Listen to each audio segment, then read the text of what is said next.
philosophy show. We're not going to be doing strictly philosophy.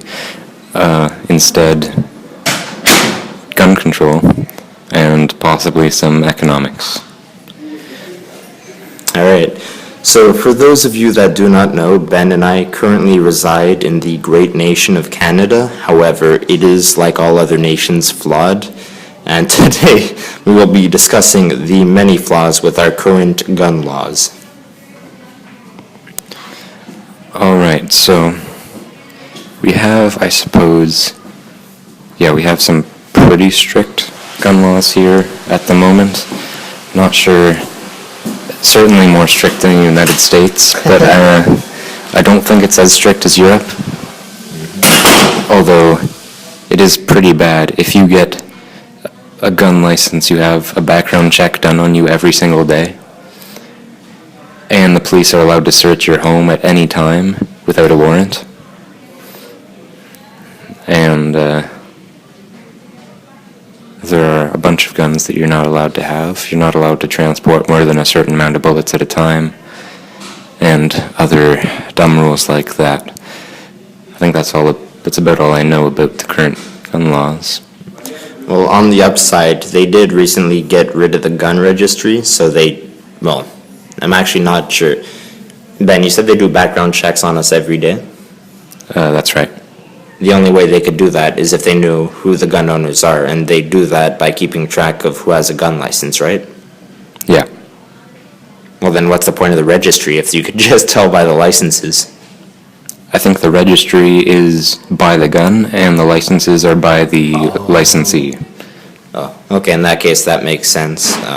I guess that kind of makes getting rid of the registry a bit less big of a deal than I originally thought it was, but I suppose at the very least it's a start.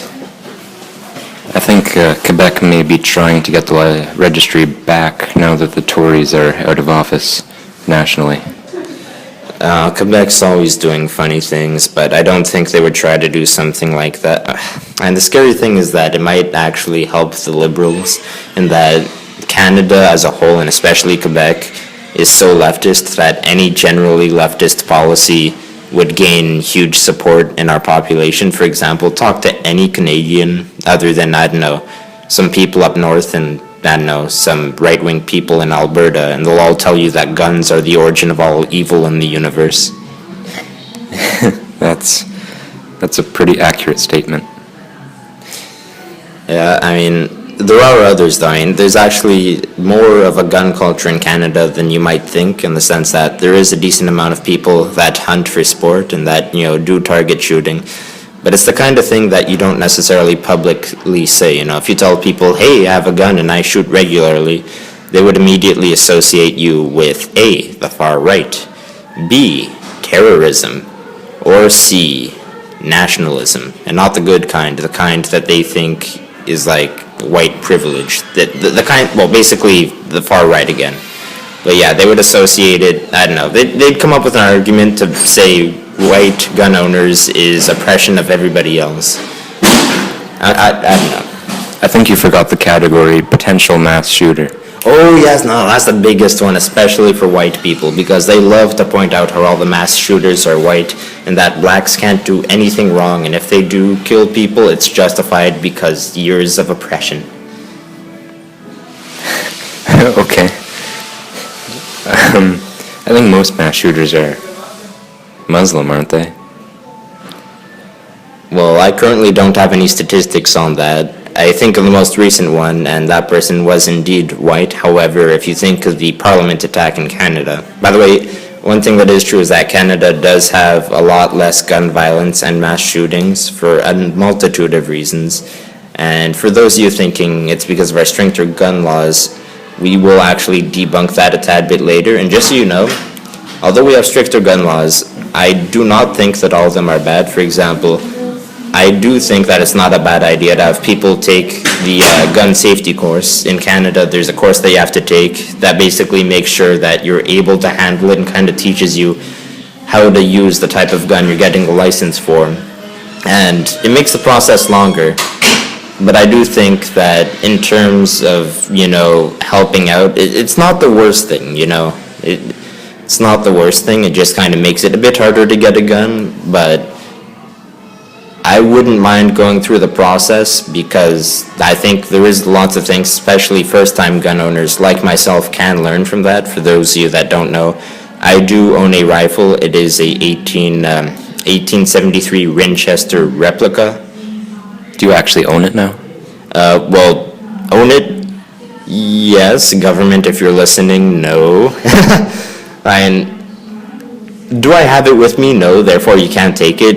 It's somewhere in the country currently being repaired, so government, if you're looking for it, you'll never find it.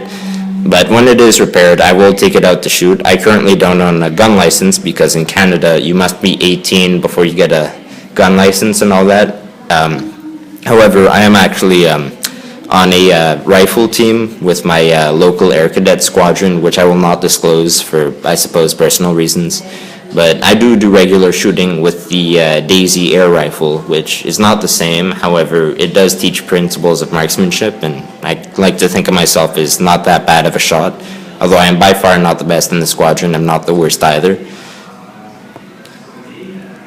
CSIS, if you're listening, we know you're listening. Where was I going with the beginning of this point? You have a gun? Oh, yes. And I was saying that, yeah, some of the restrictions aren't a bad thing. Not restrictions, but like teaching isn't a bad thing. You know, the more you know. For those of you that don't know, the NRA actually sends a whole bunch of money to teach people about how to safely handle guns. I mean, a lot of people tend to associate the NRA with the far right and guns, and, you know, murder. And I can't speak for the whole NRA. I've actually never technically spoken directly with representatives, although I have been getting some emails. They're not crazy, gung-ho, right-wing, alt-right extremists. They're just people that are proud of their right to carry firearms and enjoy doing so. And I mean, Ben and I actually did a bit of research yesterday, and we found out that they actually provide millions of dollars to different schools in order to help support their rifle teams, but also to gun education for the younger children, and for some reason agriculture. We're not sure on that one, but for some reason they provide money for that. But I mean, hey, there's worse things you could spend money on. All that to say, not everything about Canada's gun laws I think needs to be removed, but there are a couple of issues with it that I do think could do with a bit of a removing of the kebab kind. For one, the current way that our government decides what guns are restricted, non-restricted, and banned / illegal / you are a extremist if you carry it, you should be sent to jail more so than terrorists. It's actually decided by a non-elected body, Canada's very own RCMP. And that is interesting because lots of people tend to have faith in the RCMP. They see it as a glowing sign of Canadian pride. And I got nothing personal against the RCMP. However, I have done a bit of research myself, and I've seen some of the decisions they've made on what guns are restricted, non-restricted, and banned. And some of the super small things, Lauren Southern actually did a video on this. There's two examples of the same rifle. I do not recall what kind it was, although if I were to take a guess, I think the M16 is too widely used, but it would be an assault rifle. And the normal assault rifle, without any extras, just as it is a restricted firearm, but not a banned firearm. However, there's a version of that firearm that has a certain text in Greek, which I cannot speak, and you don't know what I'm talking about, Ben, so you couldn't help me out. But the translation in English basically says, "Come and get them," referring to... Molon Labe? Yes. I don't know if that's how it's pronounced, but... Yes, that is what it's talking about. Do you want to give a bit of background on that quote, Ben? Well, I remember it was that battle that I suppose the movie 300 is based on. I haven't seen the movie. Yeah. But with the Spartan King, don't remember his name. So basically So basically I know none of the details. Oh. But he was facing, I think, the Persians. Yep. And then they said, "Give up your weapons," and he said, "Come and take them," which in Greek is Molon Labe. So, yeah, it's pretty cool. I think I once printed out a paper that said that, and it had some image on it. I don't remember what the image was, and I put that in my locker. You must have seen it at some point. I suppose so. One interesting thing is, I wonder what would happen if you were to print out that same paper and post it on the wall somewhere in John Abbott. It'd be fun if you just kind of sat near it and saw how long it would take for somebody to notice it, take a picture of it, or tear it down. I think most people wouldn't know what it means, so it wouldn't make much of a difference. Well, yeah, you're right. That is true. It is kind of hard, especially since most people don't speak Greek. Yeah, okay, that's fair enough. Maybe not the greatest idea, but the conclusion I was getting at there is that because the gun had Moan Labe, that's butchering the pronunciation, but because it had that, it became an illegal firearm under Canadian law. Not because there's any difference to the gun, but because it simply said that on the gun. Yeah, that's very ridiculous. I mean, if the people that decide what guns are restricted or not do things like that, I mean, I just lose complete faith in their ability to determine what guns are safe for us to use and for us not to use. I mean, I think at the very least there could be more of an open process. I'm not talking about like a referendum every time somebody asks should a specific gun be removed or not. You're simply asking for an open process with elected representatives, hopefully not all leftists, but more of a clear procedure, not something opaque that the people don't know about, but something that puts it out in the open so people can actually discuss their ideas. Although that's very hard to do when you don't agree with the current government in Canada, and by that I mean the left-wing government. We can have the National Firearms Association choose, which is the Canadian equivalent of the NRA. Yeah, I mean, the thing with that is that if Americans think the NRA is bad, Canadians probably think that the Canadian Rifle Association in Canada is the spawn of Satan himself. Most people probably haven't heard of it. Oh. It's not so powerful as the NRA. Oh yeah, I suppose that's true. Maybe it's just like some small cousin of Satan. I don't know. the irrelevant kind, they mention the Bible like twice. I don't know. Okay. That was just a euphemism. I'm not talking literally, or biblically, or anything other than figuratively. Okay. So I must say that I disagree with you about allowing the government to put in some gun control measures, and that only for the reason that I think it's incredibly dangerous to give the government control over these things. If you give them any control over this, just give them time and they're gonna take everything. Right. Alright, okay. So when you say you disagree with me saying the government should have some power, what I was specifically getting at is that I think that gun safety course is not a bad idea, and you mentioned that you don't like the idea of the government being able to do stuff like that, and you always want everything to be privatized. So what if gun license and gun registry and all that was privatized? I'm sure that no leftist in their right mind would ever think that's a good idea. They always want the government to control everything. But what if there was a private organization, somebody removed from the government that kind of ran this gun safety thing, where it was up to them to kind of decide, and you would go to them. They would be somewhere where the government couldn't touch them, and they would do it off of their own interests. They would offer it like a course, where inevitably you would have to pay a little bit of money, but you pay the money, they teach you, and the government does not get involved. I'm for gun courses and gun safety courses, but if you want to talk about privatizing the whole thing, you recall my idea of small, non-state voluntary governments that are based on contracts of the land.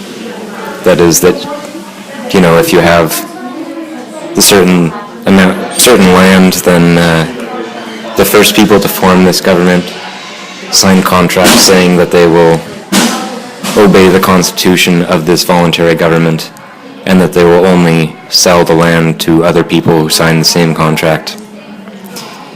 And that way it creates a voluntary government which does not violate libertarian principles. And so if you had one of these, they could have some kind of gun control that the very limits of which would be in the Constitution. Now you're going full libertarian on me, Ben.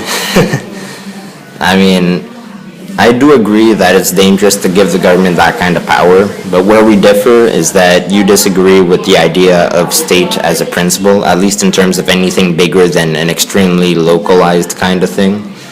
I do think that a federal government can work. I do think that there are dangers involved, but I do think there's also dangers involved in turning Canada into essentially the Holy Roman Empire, minus the fact that they're all united in the Holy Roman Empire. I mean, I don't want to turn this into like, is libertarianism a good idea or not kind of video, because they do have a lot of good ideas, but in terms of actually executing it and making it a reality, I think both of us can agree that it is an incredibly unlikely, if not impossible, possibility statistically. Agreed.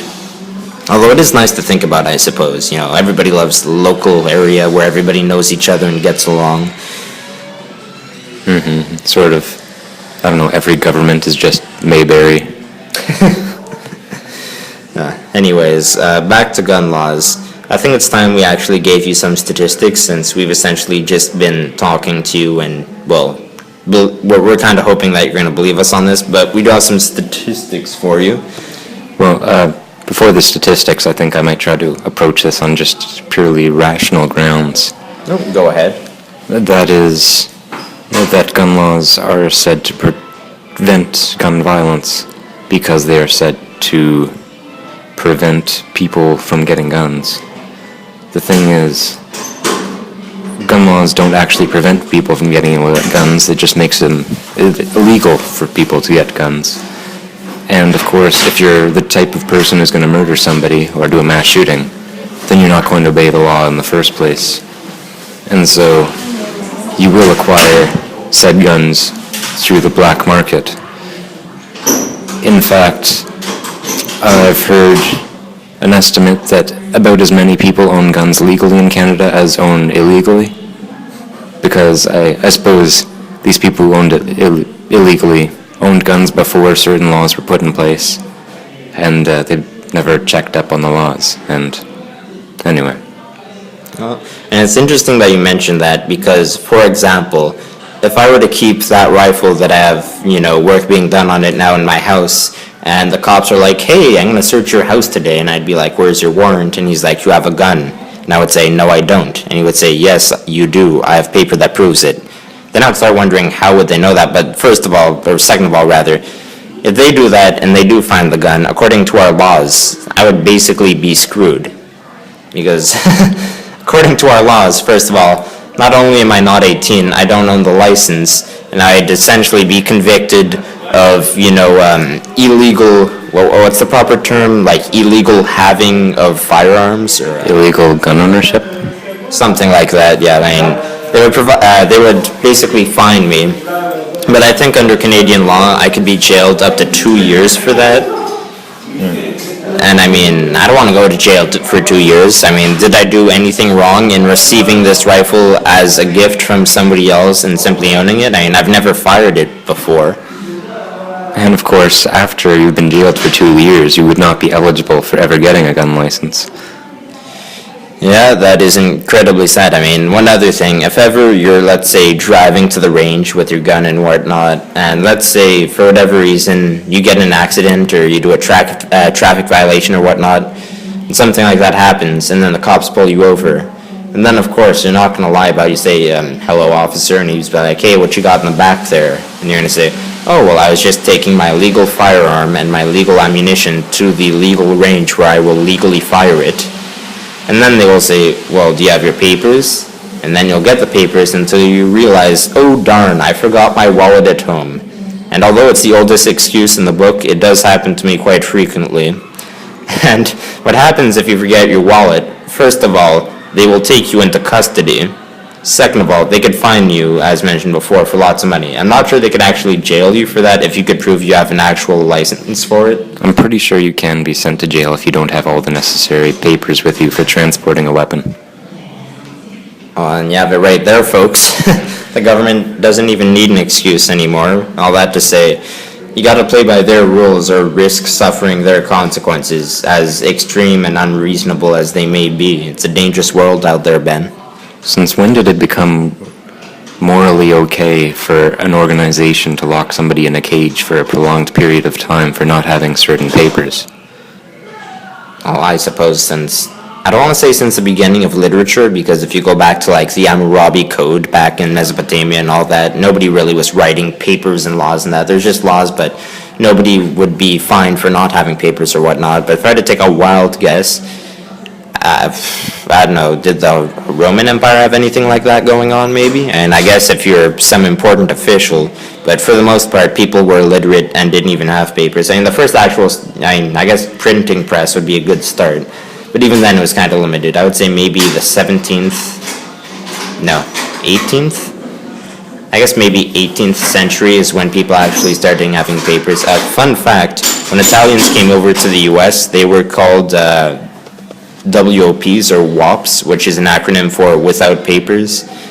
In case you're ever wondering what a WOP was, it's basically Italians that illegally immigrated to the US. But hey, I'll take Italians over some of the immigrants we're getting any day of the week. Okay. I think I was thinking of saying something. I don't remember what I was going to say.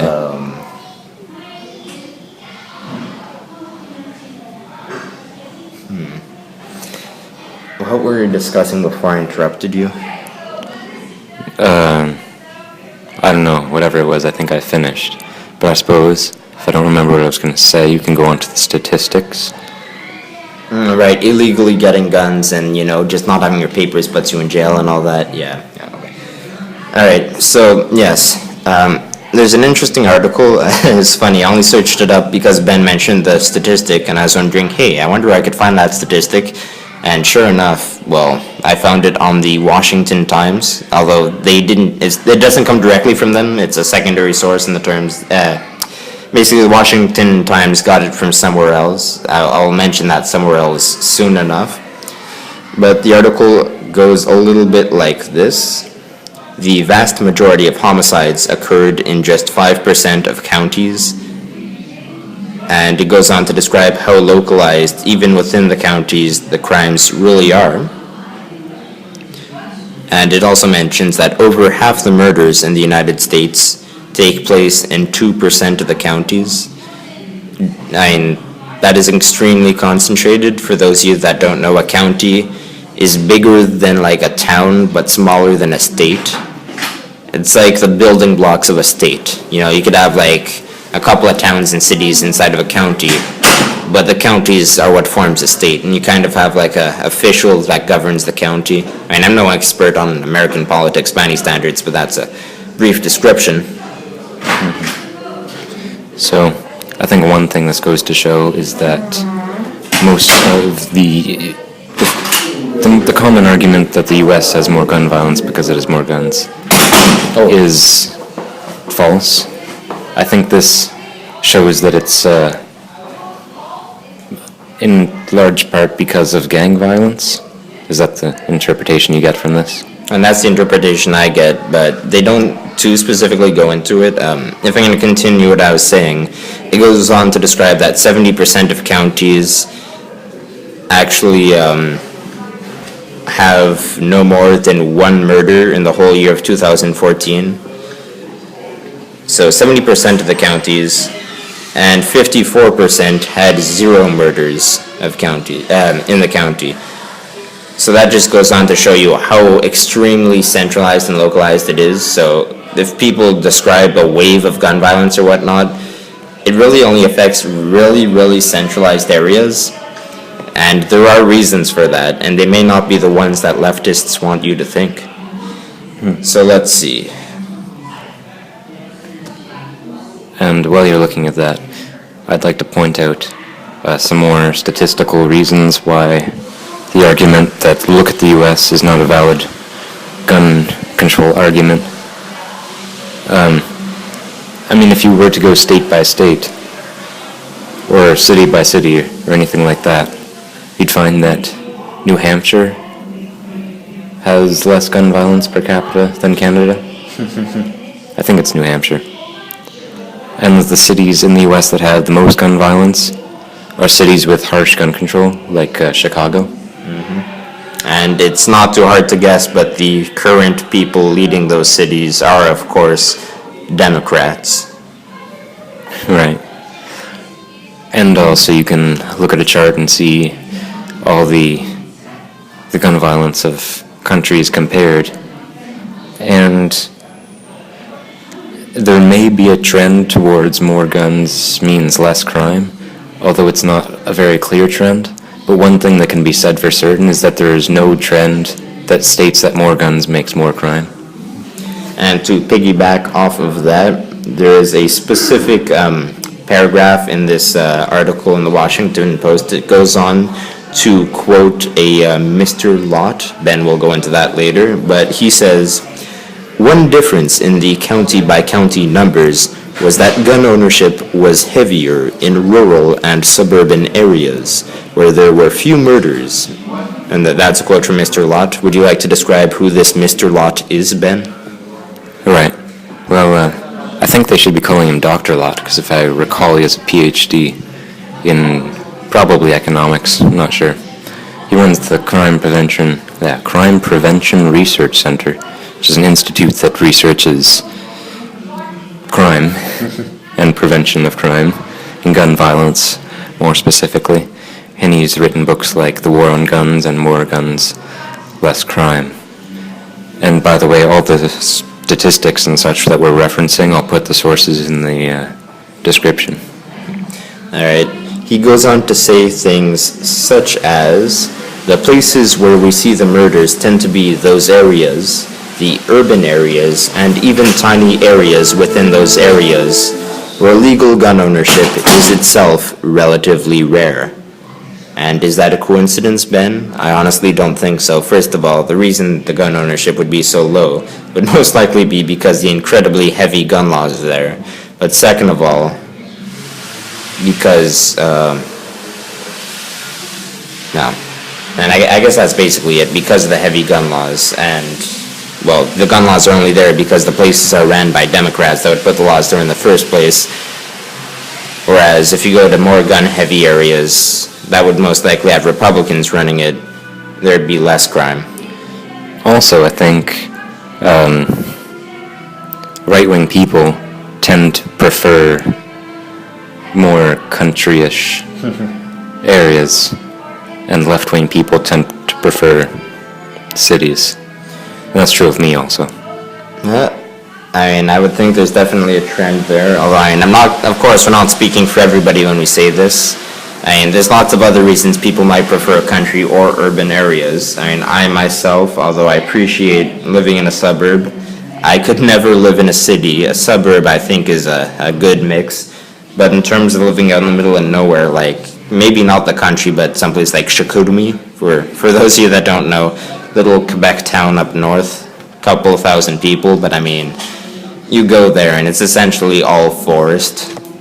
You know, there's an ocean if you go enough to the east, but it's nice and quiet there, and you know, there's a lot of camping, there's a lot of gun ownership, people know each other, and I'm sure it's probably very Quebec nationalist, but they seem like nice enough people with the experience I've had with them.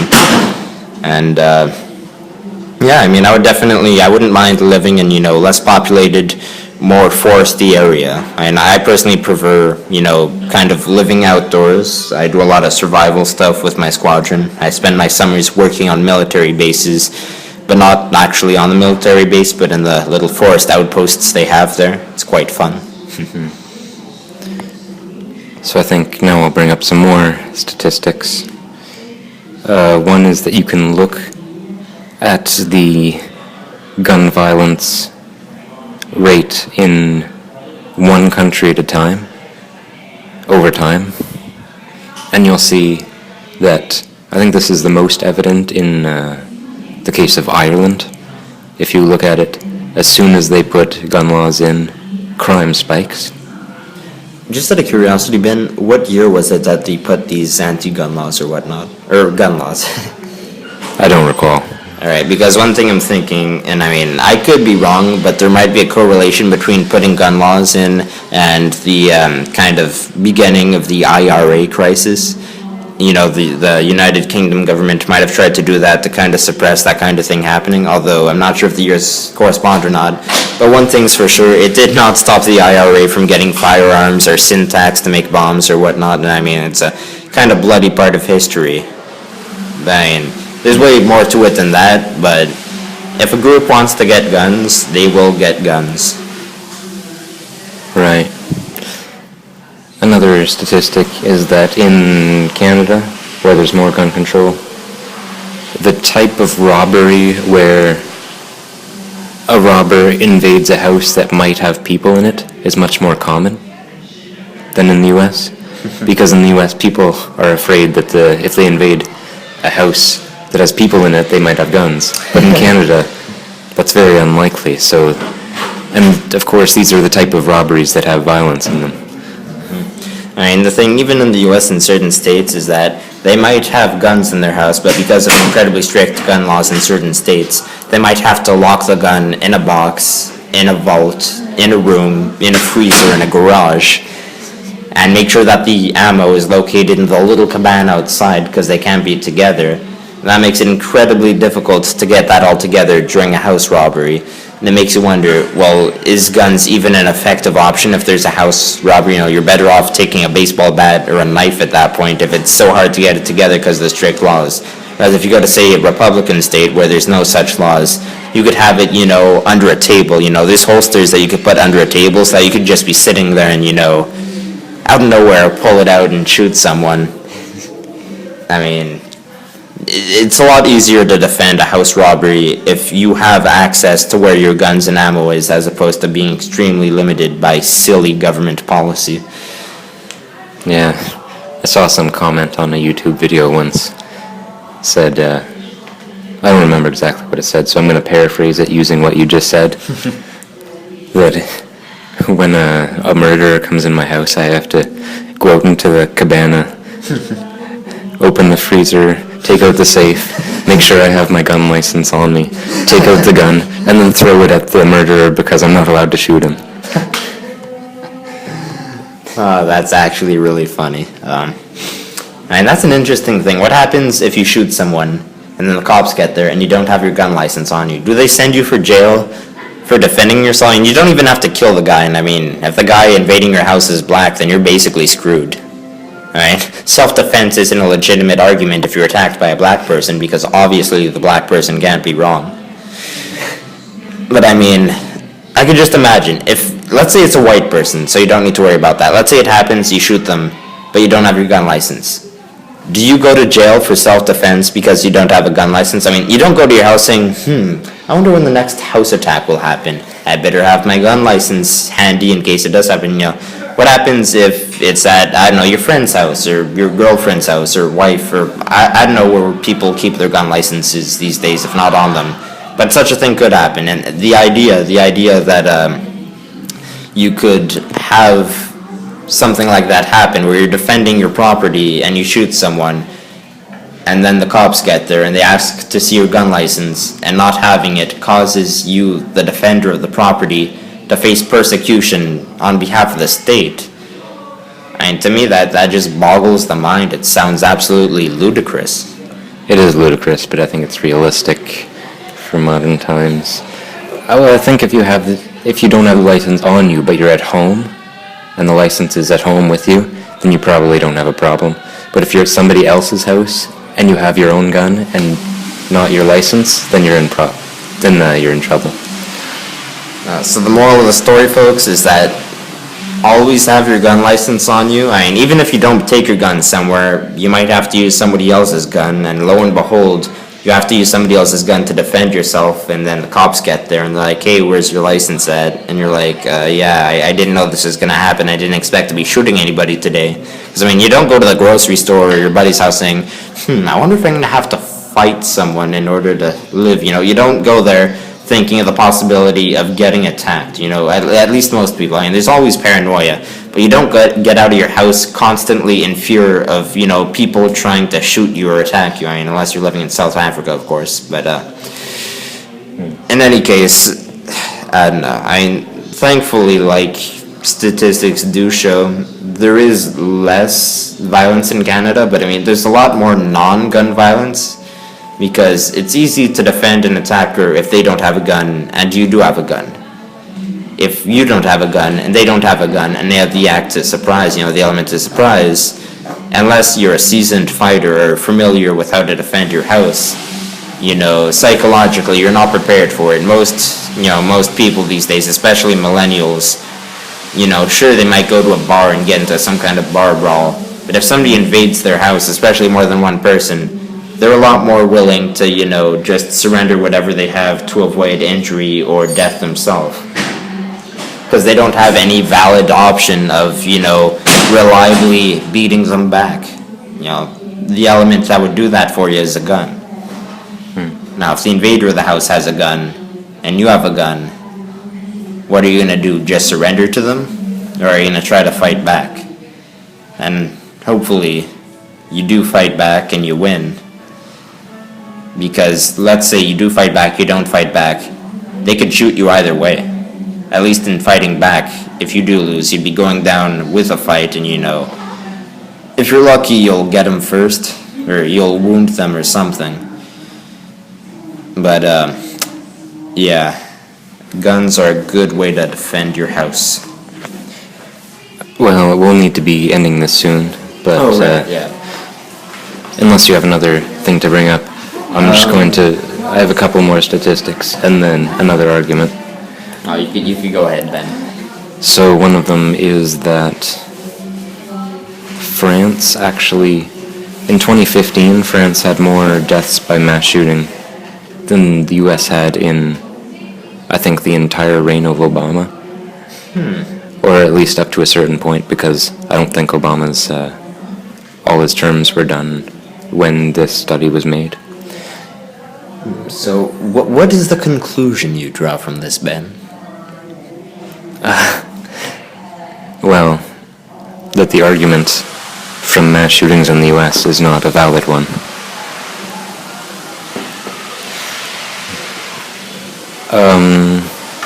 My other statistic was...